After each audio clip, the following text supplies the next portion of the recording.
here's a sneak peek of what we're making today.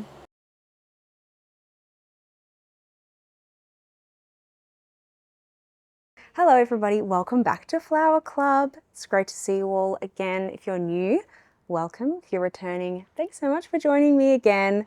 I'm really excited for this one. Last fortnight, we did those beautiful autumnal tones, and this time we're doing something a little more in the cool tones, the blues, purples, greens, which I think is going to be a really nice mix up from last fortnight. Let's get cracking, let's see what we have today. We have this beautiful purple wattle foliage. I know you've probably seen wattle with the gorgeous yellow flowers. This is a different variety. You've probably seen all of the wattle that's the beautiful yellow. It'll be blooming soon through winter. Gorgeous. This is a bit of a different variety and it has those lovely purple tips with this really kind of a silvery green foliage. And we have some lovely misty as our filler and some spider green disc buds for our focal. I'm going to be designing into a lower, wider vase. This will be a 360 design that you can put on a coffee table or a bedside table, something like that. If you want to make it in a taller vase, I don't have one here. If you want to make it in a taller vase, that's totally fine. Just leave your stems a little bit longer. But this one I'm going to make a little bit shorter and rounded. Start with our disc buds. So disc buds they've been cultivated in China for 2,000 years. They're a very old flower. These are fresh, but the species is old. So what we're going to do, firstly, you'll see that they come with these little socks on to keep them nice and safe. Just pop it off and you'll see that it's still kind of quite tight and hasn't really bloomed out to its full potential yet. So we're going to encourage them out a little bit. Do this step first. If you want to do this step a little bit before you start designing, that means that they'll kind of open up really beautifully. I'm going to take all of the foliage off. I prefer all the focus to be up at the flower here. The lovely chrysanthemums, we've popped off their socks and we've taken off the leaves. And I'm going to flip it over and just give it a gentle roll between the fingers. So just give it a gentle roll to kind of fluff it out a little bit. So it kind of pops out a little bit more. Do it gently, because if you do roll it too hard, the head can just decapitate. So just ensure that you're being relatively gentle. Give it a fresh trim and you can leave it in the vase. Prep all of your chrysanthemums first, pop them in the vase. And if you wanted to leave them for a little bit, they can kind of fully come out, but that'll happen in your design anyway. So feel free to prep them earlier or just pop them straight into your design. Just gonna go ahead and do this to all of them. And if you are new here, we do take off all of the foliage so that it doesn't dirty the water in the vase. The cleaner the water in the vase, the longer your flowers will last. And things that make the water dirty is leaves, debris, twigs, bits and pieces that don't belong. So it should just be clean stems in the water at all times. All right, put them aside. And this variety is called spider disc bud because you can see that it has the thin, tendrily style petals rather than you might have seen the more rounded disc bud. They're all kind of the same variety, same species, just different varieties. So, our misty. So this is called Limonium caspia, and there is a limonium that is native to Australia, but this particular one is native to areas around the Caspian Sea, hence the name Limonium caspia.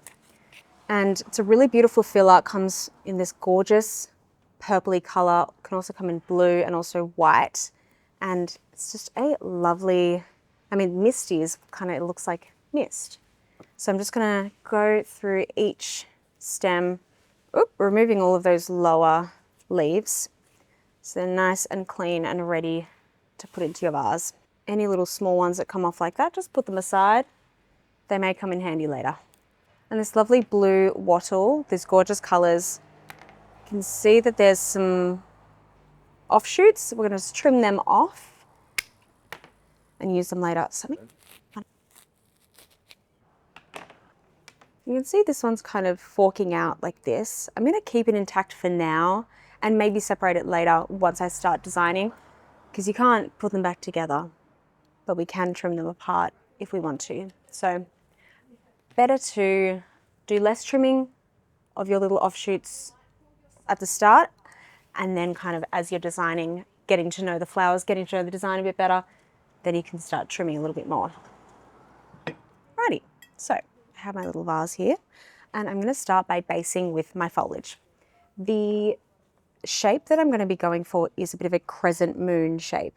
This is a really nice way to create a little bit of interest with your arrangement, especially in something that's going to be 360, because you can do something that's quite rounded, but it can look a little bit, kind of lack a little bit of dimension. So by creating kind of a taller side, swooping down so it lowers in the middle and then it kind of shoots out at, so creating that crescent moon shape, it'll be taller on one side, dip in the middle and have a kind of nice dense center, and then kind of fan out this way.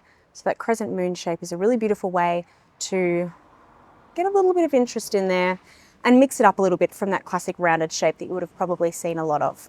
So I'll start with my foliage, a lovely wattle. So that's kind of going to give me that shape up there. That's kind of what we're going to be looking for. And then of course we have our little bits and pieces that we can use later. To measure how long I want this to be, we want the bottom of the foliage or the flower, whatever it may be, to kind of meet the lip of the vase. And this way we're not going to have kind of a stem just poking out at random, and it'll kind of make it look a little bit neater. So right down like that. So this is why I like to drag to the end of my workbench, or I am, and measure, and then whatever is hanging out down the bottom at the edge of the vase, I cut that off. 45-degree angle. Oop. It's kind of wanting to do its own thing at the moment. Take this one off just because it's throwing the shape out.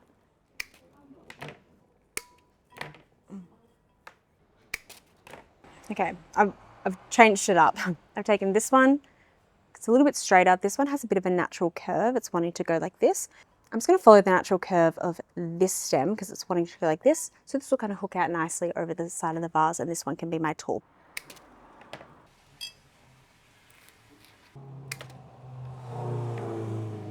Alrighty, I just trimmed a little bit off because I want this section as it swoops down like this to be a little bit shorter than this. This would be my tallest. Spin as you go, just making sure you're liking what you see. Just around the edge of the vase as well. Okay, so you can see that there. Our crescent moon is kind of looks like an L at the moment, but that's okay. Alrighty. Okay, now for our create the misty by following this line that we've created here. It's going to be quite dense and packed in the middle with some length coming out each side.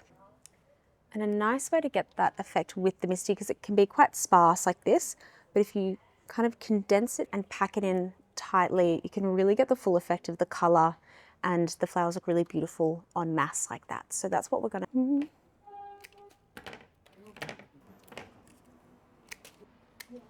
Oops.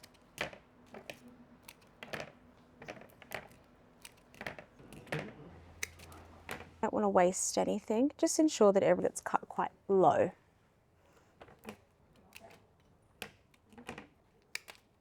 As I go, kind of follow that line.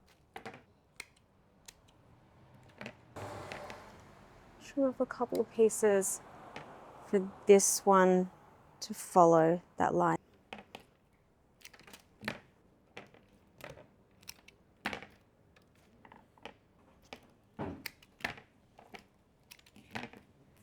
And build this. So build up this line with the misty on this side and also on this side as well. So just keep spinning your vase.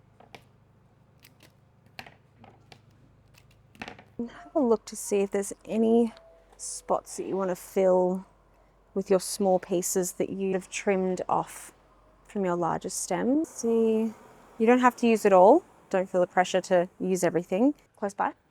So we've got our crescent moon shape, nice dip in the middle. It creates a little bit of movement, especially because we've got a lot of textures going on. So I think it's really nice to also where we're at the moment. Now for our disc buds. What I'm going to do is create a cluster of 3 on one side and 1 on the other. So we like to use odd numbers designing. It just is more satisfying for the eyeball. Rule of 3. 1, all of those. Plate.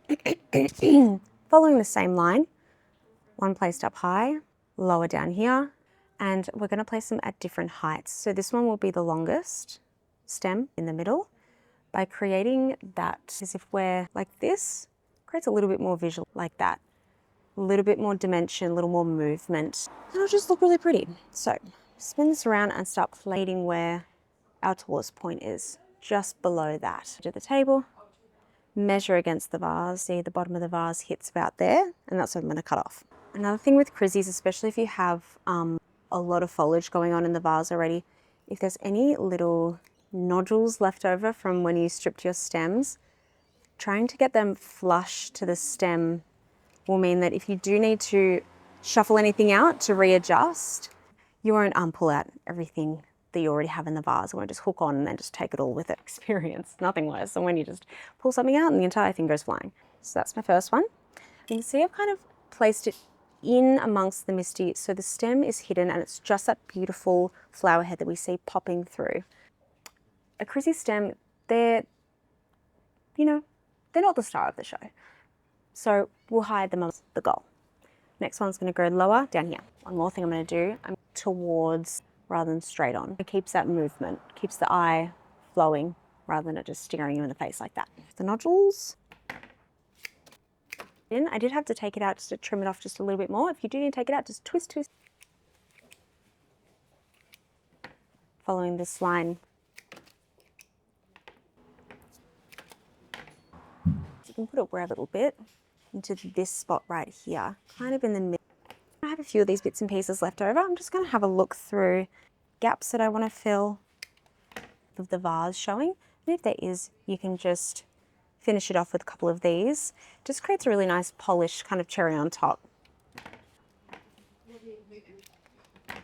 All right, and we are all done. So we have that crescent moon shape with our disc buds throughout, which I think a really gorgeous green pop against the purples and the blues. Over the next couple of days, actually, I will say before I let you go, tip of the foliage is the youngest part. So some of it, sometimes they cut and we use it in our vases. It does wither before the rest. So if that does happen over, the week or so that after you've created this one, just snip off those little ends. It might just be the little tips here, just give them a little trim. The rest of it will be beautifully fresh, but just the young foliage. So just, it doesn't last as long as the rest, but that's okay. So please post your beautiful photos into the Facebook group. I love seeing them and I can't wait to see you next time. Have a wonderful rest of your day. Bye.